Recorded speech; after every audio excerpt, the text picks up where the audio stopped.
How to fix Samsung A10s। hang and restart problem. नमस्कार दोस्तों, स्वागत है आप सभी का तिकराज यूट्यूब चैनल पर। तो दोस्तों, आज की इस वीडियो पर मैं आपको बताऊंगा कि कैसे आप जो है अपने सैमसंग के डिवाइस पर हैंग और रिस्टार्ट प्रॉब्लम सॉल्व कैसे कर सकते हैं।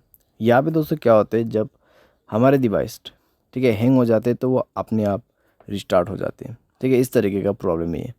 तो अगर दोस्तों आपकी जो डिवाइस है, ठीक है सैमसंग का, वो भी अगर हैंग हो जाते, हैंग होने के बाद अपने आप रिस्टार्ट भी हो जाते, तो ये किस तरीके का प्रॉब्लम है, ठीक है, और आपको कैसे ये प्रॉब्लम फिक्स करना होगा, आज के इस वीडियो पर मैं आपको सॉल्यूशन बताने वाला हूँ।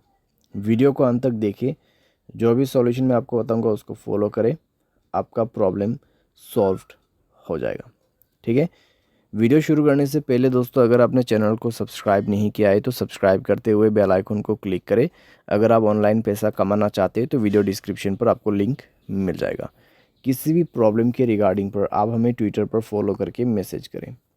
तो चलिए दोस्तों, वीडियो शुरू करते हैं। तो यहाँ पे दोस्तों जो हैंग एंड रिस्टार्ट प्रॉब्लम है, ठीक है, तो उसको फिक्स करने के लिए आपको सबसे पहले तो स्टोरेज में से क्लीन अप करना होगा। स्टोरेज को क्लीन कीजिए और मोबाइल पे कई सारे एप्लीकेशंस है तो उसको डिलीट कीजिए। ठीक है, बहुत बड़ा एप्लीकेशंस आप यूज़ करते हैं तो उसका डेटा को क्लियर करके यूज़ कीजिए। इससे आपका जो रैम है वो खाली होगा।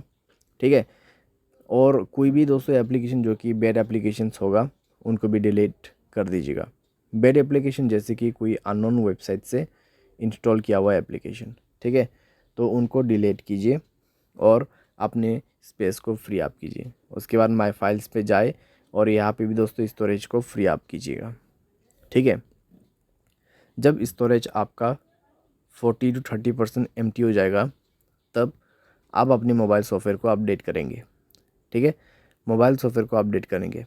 मोबाइल सॉफ्टवेयर अपडेट होने के साथ ही साथ आपका प्रॉब्लम सॉल्व हो जाएगा। ठीक है, तो हैंग और रिस्टार्ट का जो इशू है आप इसी तरीके से फिक्स कर सकते हैं। तो ये सॉल्यूशन को आप फॉलो करके देखिए, प्रॉब्लम सॉल्व हो जाना चाहिए। अगर सॉल्व हो जाता है तो अच्छी बात है। अगर इसके बाद भी प्रॉब्लम आते हैं तो आपको जाना है general management, reset and then factory data reset. ठीक है, फैक्ट्री डेटा रीसेट पे जाके आपको डायरेक्टली मोबाइल रीसेट कर देना है। जैसे ही रीसेट करोगे आपका प्रॉब्लम सॉल्व हो जाएगा। तो इस तरीके से दोस्तों आप अपने हैंग एंड रिस्टार्ट प्रॉब्लम को फिक्स कर सकते हैं। तो जितना भी मैंने आपको सॉल्यूशन बताया दोस्तों, उसी को फॉलो कीजिएगा तो आपका प्रॉब्लम सॉल्व हो जाएगा। आपको कोई भी दिक्कतें बाद में नहीं होगा। ठीक है, तो जो पॉसिबल सॉल्यूशन था मैंने आपको वही बताया, तो आप भी उसी को फॉलो कर लेना। उम्मीद करते हैं आपको ये वीडियो पसंद आया होगा। Thanks for watching.